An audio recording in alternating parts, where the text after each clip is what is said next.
కృప వెంబడి కృపనిచ్చిన దేవా, సమృద్ధి కృపనిచ్చితివే. నీ కృప సమృద్ధి కృప, నీ కృప సమృద్ధి కృప. Praise the Lord. దేవుని నామానికి మహిమ కలుగును గాక.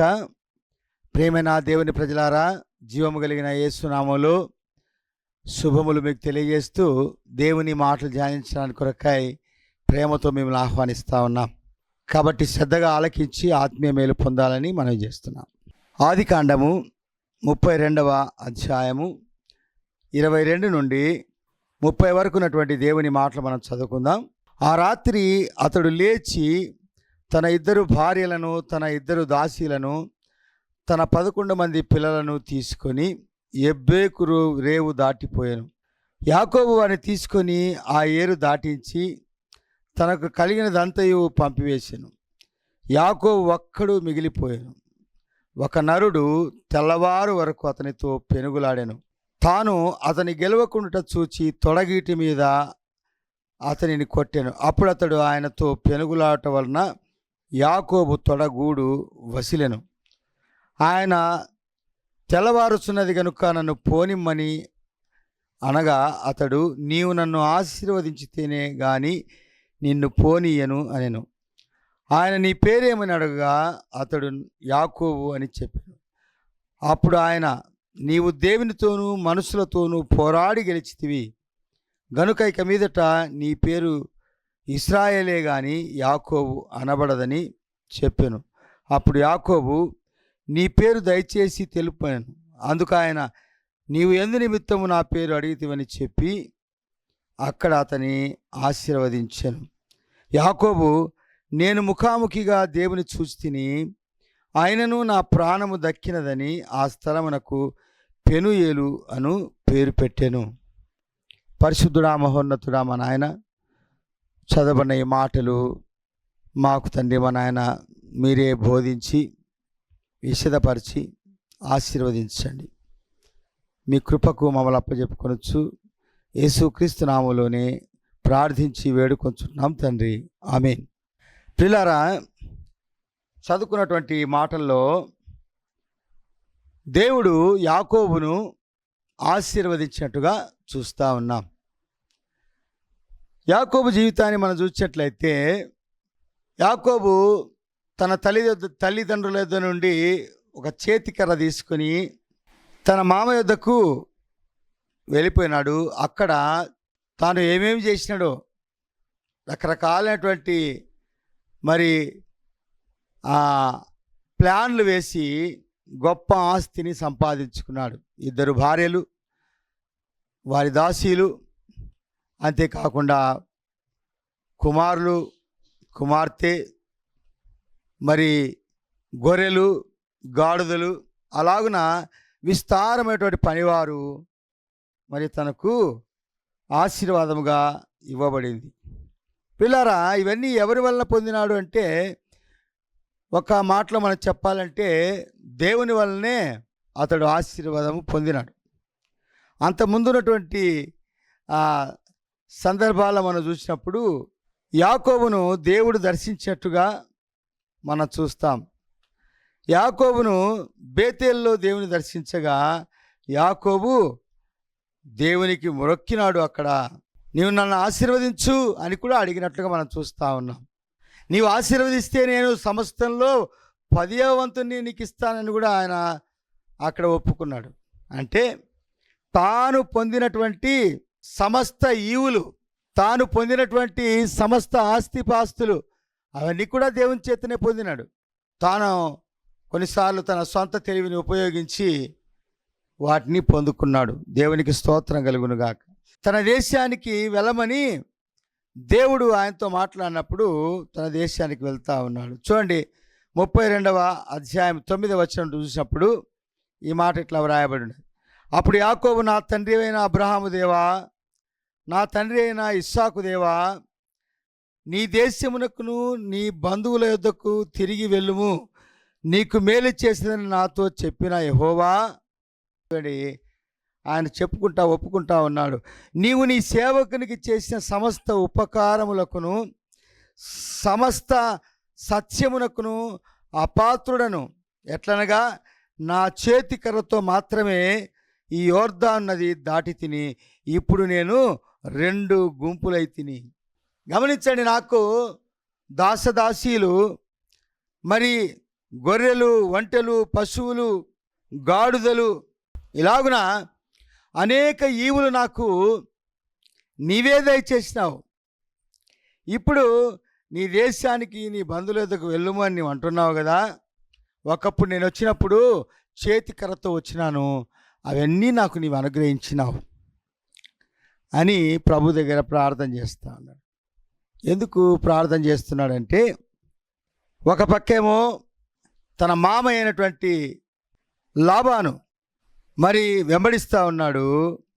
ముందేమో ఏశావు, తన అన్నయ్యన ఏశావు ఎదురొస్తూ ఉన్నాడు. ఈ 2 విషయాలను చూసి యాకోబు భయపడి ప్రభు యొద్ద మాట్లాడుతూ ఉన్నాడు, ప్రభుతో మొరపెట్టుకుంటా ఉన్నాడు. గమనించండి, ఈ ఆశీర్వాదాలన్నీ పొందినాడే కానీ అతనిలో నెమ్మది లేదు. అంటే ఈ లోక ఆశీర్వాదములు, ఒకవేళ ఆస్తిపాస్తులు, ఐశ్వర్యము, ధనధాన్యములు ఒకడు కలిగి ఉంటే వాడు నెమ్మది పొందుతాడంటే నెమ్మది పొందలేడు. దేవుని వాక్యం మనకు సెలవిస్తూ ఉంది. యేసుక్రీస్తు ప్రభుల వారు ఈ లోకంలో ఉన్నప్పుడు ఆయన ఉపమాన రీతిగా అనేక సార్లు చెప్పినాడు. లూకాసు వార్త 9వ అధ్యాయంలో ఈ మాట ఇట్లా రాయబడింది, గమనించండి. ఒకడు లోకమంతయు సంపాదించి తను తాను పోగొట్టుకునేలా లేక నష్టపరుచుకునేలా వానికి ఏం ప్రయోజనము అన్నాడు. లోకంలో అన్నీ సంపాదించుకున్నాడు, అయితే ఇప్పుడు ప్రాణాపాయం వచ్చింది. అన్న వస్తూ ఉన్నాడు, 400 మందిని తీసుకొని యాకోబును ఎదుర్కోవటానికి వస్తూ ఉన్నాడు. యాకోబు తన చేతికర్రతో ఇల్లు వదిలి వచ్చినప్పుడు తన అన్న అయిన ఏశావు శపథం చేసినాడు, నేను యాకోబును చంపుతాను, ఎందుకంటే నా ఆశీర్వాదములను మోసముగా సంపాదించుకున్నాడు తన తండ్రి యొద్ద అని చంపుతానన్నాడు. ఎప్పుడైతే ఏశావు వస్తున్నాడని వినగానే ఇంత ఆస్తి, ఇంత సమస్తం ఉన్నా కూడా అతనిలో ప్రాణ భయం ఏర్పడింది. గమనించండి, ఆస్తిపాస్తులు మానవునికి నెమ్మదివ్వవు. యోహాను భక్తుడు రాస్తున్నాడు కదా, ఈ లోకంలో ఉన్నదంతయు శరీరాశ, నేత్రాశ, జీవపు డంభం, అవి లోక సంబంధమైనవే. తండ్రి ప్రేమ వానిలో ఉండదు, అవన్నీ గతించిపోతాయి. ఎవడు దేవుని చిత్తమును ఎరిగి ఉన్నాడో, జరిగిస్తున్నాడో అటివాడే నిరంతరం నిలుచును అని తన పత్రికలో 2వ అధ్యాయం, మొదటి పత్రిక 2వ అధ్యాయంలో ఆయన రాస్తూ ఉన్నాడు మన కొరకు.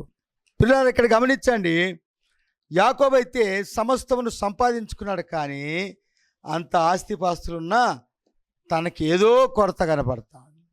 అంటే ఈ లోక ఆస్తిపాస్తులు మనిషికి సంతోషాన్ని ఇవ్వలేవు. శాశ్వత సంతోషము దేవునితో గడిపితేనే మనిషికి, దేవునితో గడిపితేనే శాశ్వతమైన సంతోషాన్ని ఒకడు పొందుకోగలుగుతాడు.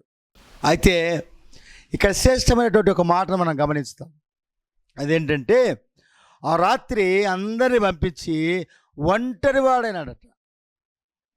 ముందు ఒక గుంపును పంపించినాడు, వారు చనిపోతే ఇంక 2వ గుంపు వారి మీద పడేటప్పటికి నేను తప్పించుకొని పారిపోవచ్చు అనుకున్నాడు. ఏదేమైనా తనకున్నదంతా తీసేసి ఇప్పుడు ఒక్కడు ఏకాకిగా నిలబడిపోయినాడు. తను ఒక్కడు మాత్రమే దేవుని దర్శిస్తూ ఉన్నాడు.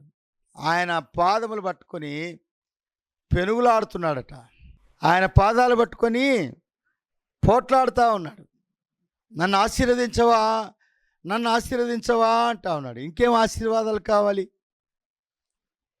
అయితే తనకున్న ఆస్తిపాస్తులు అనే ఐశ్వర్యము అనే ఆస్తిపాస్తులు ఆయనకు సంతోషాన్ని ఇవ్వలేకపోగా ఏదో కోరుతా ఉన్నాడు. దేవుని యొద్ద నుండి ఆశీర్వాదం నేను పొందుకోవాలి, నన్ను వదిలిపెట్టు అంటే ఆయన అంటున్నాడు కదా, నీవు నన్ను ఆశీర్వదించితేనే కానీ నిన్ను పోనీయను అనేను.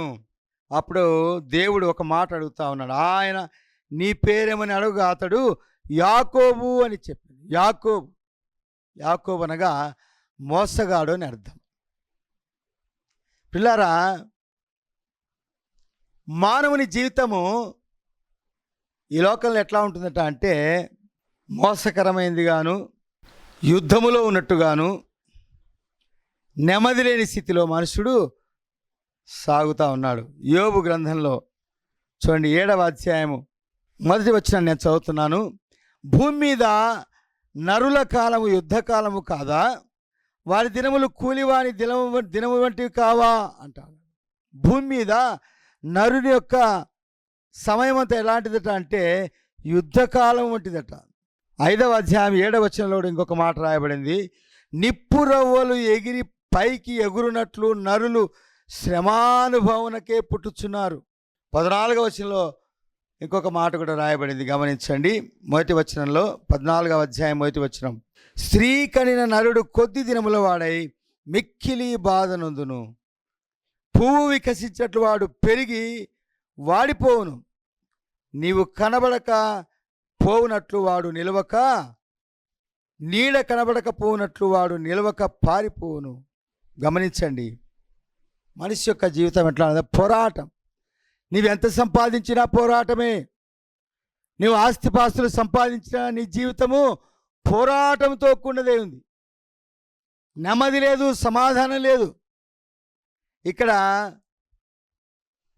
యాకోబు జీవితం కూడా అలాగే ఉంది, పోరాటంతో.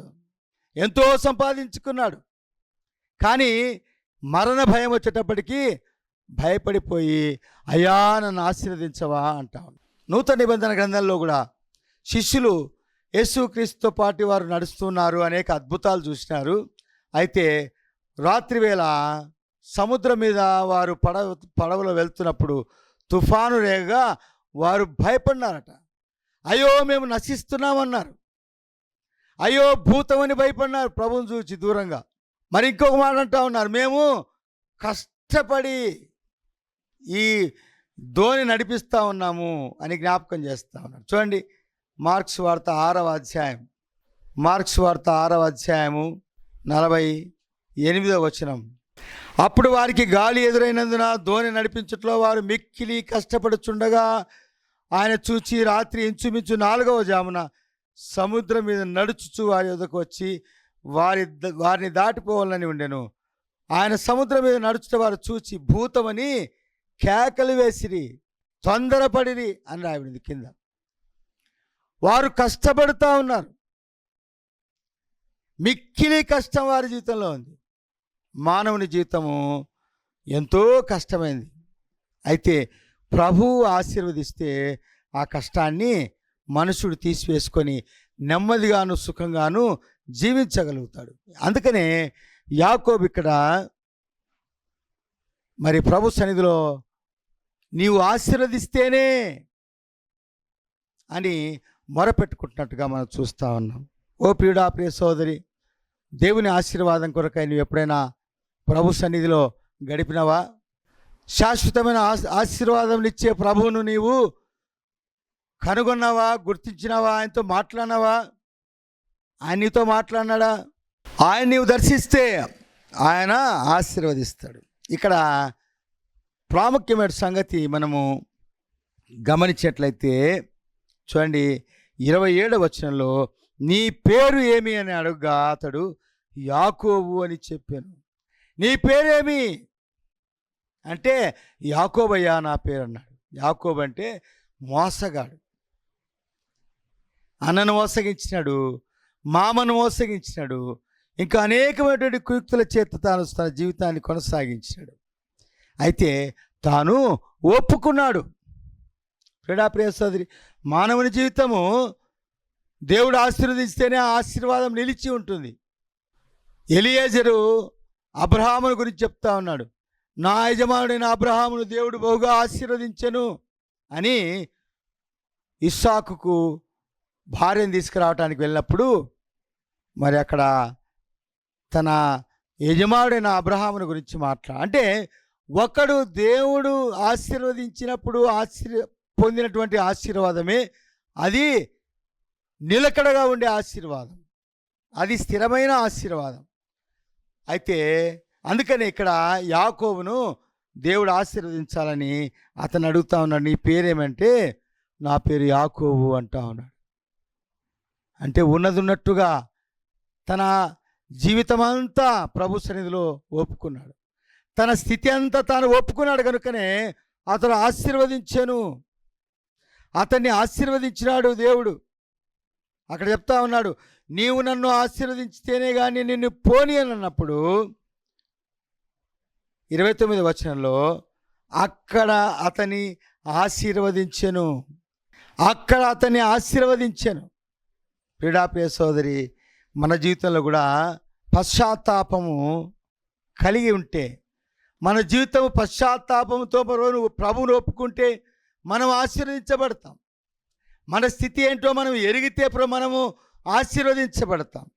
చూడండి, కొంతమంది పశ్చాత్తాపడతారు కానీ వారు ఏం చేస్తారంటే తిరిగి మర్చిపోతారు.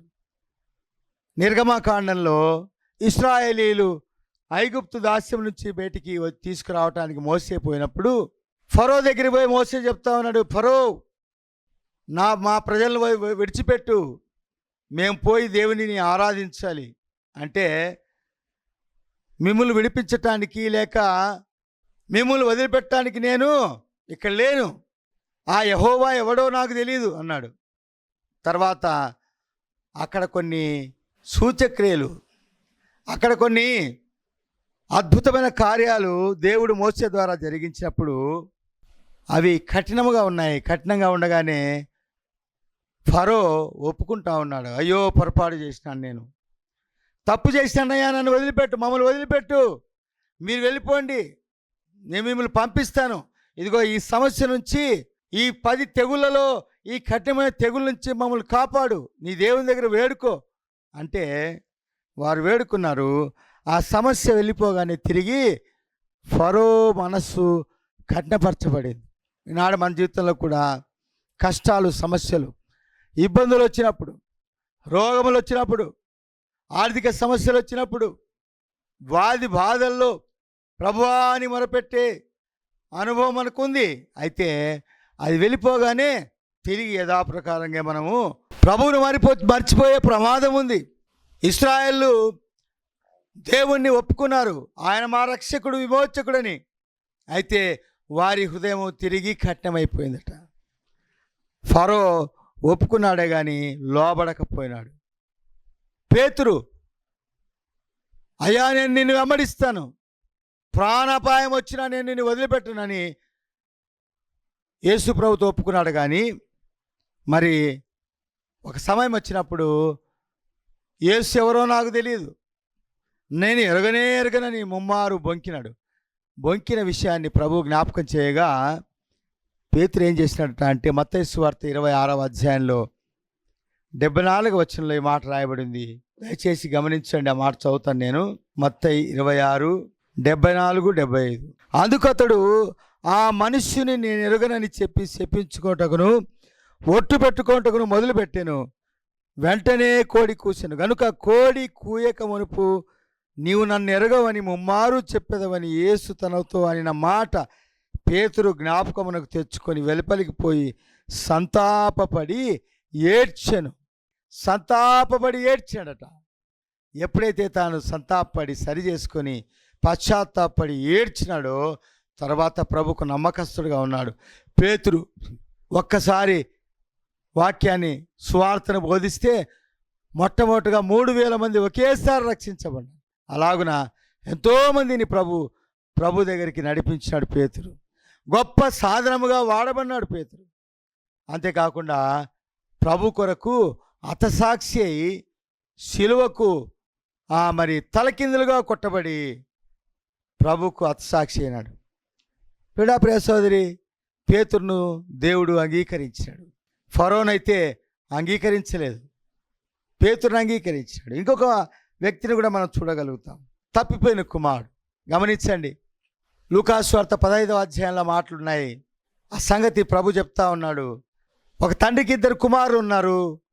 రెండవ వాడు తండ్రికి విరోధంగా లేచి నా ఆస్తిలో నాకు భాగం ఇచ్చేయి, నేను వెళ్ళిపోతాను అన్నాడు. ఒకవేళ తండ్రి అతని బతిమాలి ఉండవచ్చు, వద్దు కుమారుడా అని. అయితే అతడు మాట వినలేదు.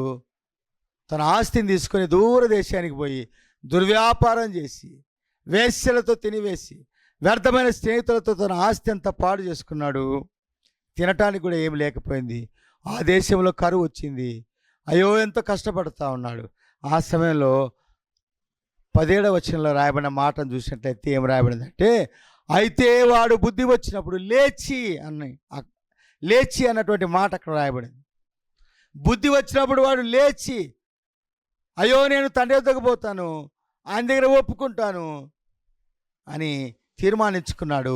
తండ్రి వద్దకు వచ్చినాడు, తను తాను సమర్పించుకున్నాడు. అయ్యా నేను పాపం చేసినాను, నేను పొరపాటు చేసినాను, నన్ను క్షమించవా?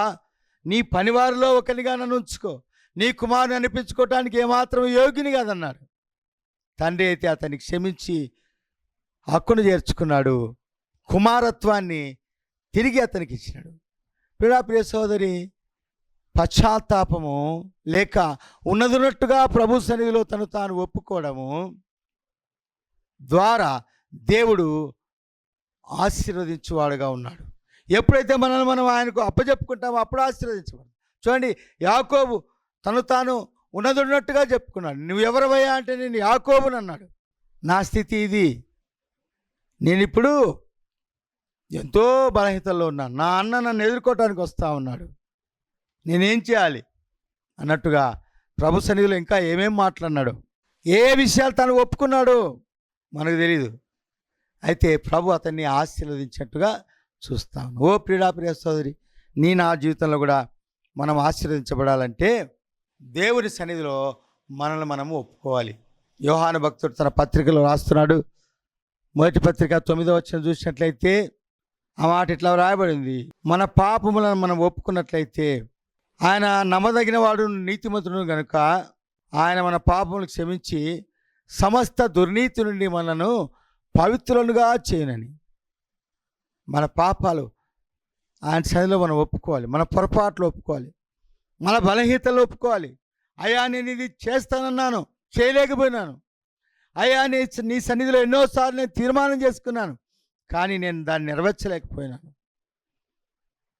నాకెంతో ఆస్తిని ఎన్నో మేలు చేసినావు, అయితే నాకు నెమ్మది లేదు, సమాధానం లేదు, నన్ను కనికరించవా అంటే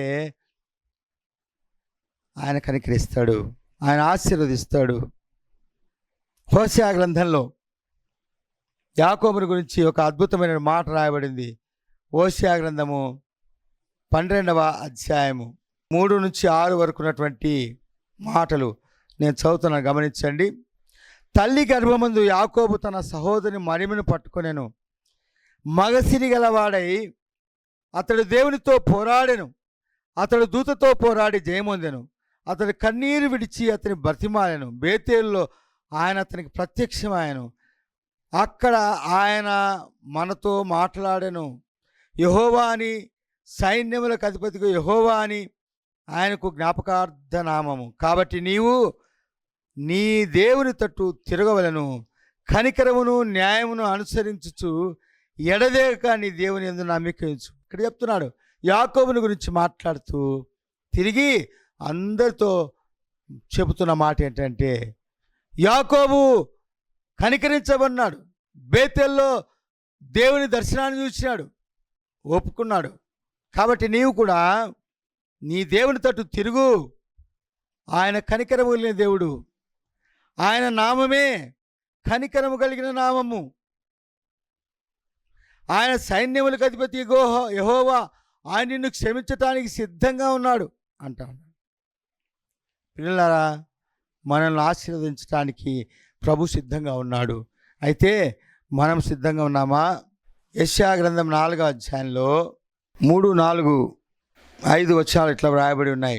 సియోనులో శేషించిన వానికి, యెరూషలేములో నిలవబడిన వానికి, అనగా జీవము పొందుటకై యెరూషలేములో దాఖలైన ప్రతి వానికి పరిశుద్ధుడని పేరు పెట్టుదురు.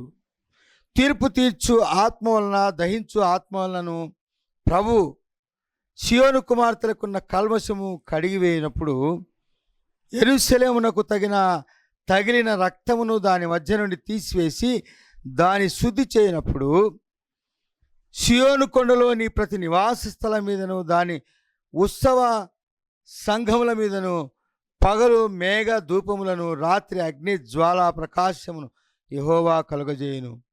మహిమ అంతటి మీద వితానముండును. పగలు ఎండకు నీడగాను గాలి వానకు ఆశ్రయముగాను చాటుగాను పర్ణశాల ఒకటి ఉండును. గమనించండి, ఇది సంఘము కొరకు లేక సియోను కొరకు, యెరూషలేము కొరకు, తాను ఏర్పాటు చేసుకున్నటువంటి దేవుని ప్రజ కొరకు మాట్లాడుతున్నటువంటి మాట.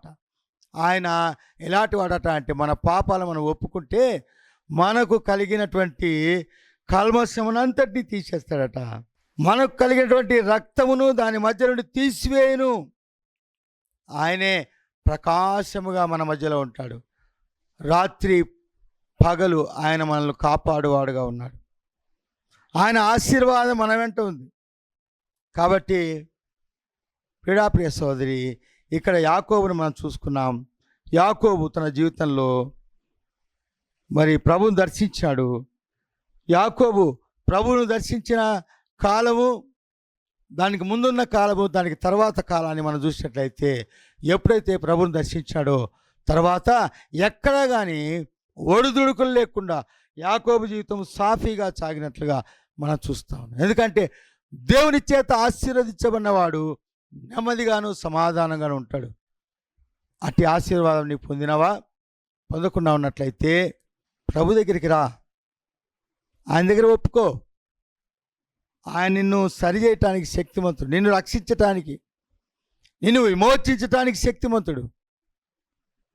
ఆయనలో విమోచన ఉంది, ఆయనలో ఆశీర్వాదం ఉంది. యాకోబును ఆశీర్వించే దేవుడు నిన్ను కూడా ఆశీర్వదిస్తాడు. అట్టి కృప దేవుడు నీకు అనుగ్రహించి నడిపించును గాక. ప్రేమగల మా నాయన, ఈ మాటలు మీరు ఆశీర్వదించండి. విన్నవారిని ఒక్కొక్కరిని దీవించండి, బలపరచండి, మీ మేలుతో నింపండి, పరలోకపు ఆశీర్వాదముల చేత నింపండి. ప్రభువా, ఈ లోక సంబంధమైనటువంటి వస్తువాహనములు ఉన్నంత మాత్రం చేత నెమ్మదిగా ఒకడు జీవించలేడు. అయితే నీ యొద్ద పశ్చాత్తాపడి నీ యొద్ద తను తాను సమర్పించుకున్నప్పుడు పొందిన ఆశీర్వాదం స్థిరమైంది. అట్టి ఆశీర్వాదం చేత నింపండి. ఈ మాటలను ఆశీర్వదించమని యేసునామములో ప్రార్థించి వేడుకొంచున్నాం తండ్రి. ఆమేన్, ఆమేన్. Praise the Lord. హల్లెలూయా. నీ కృప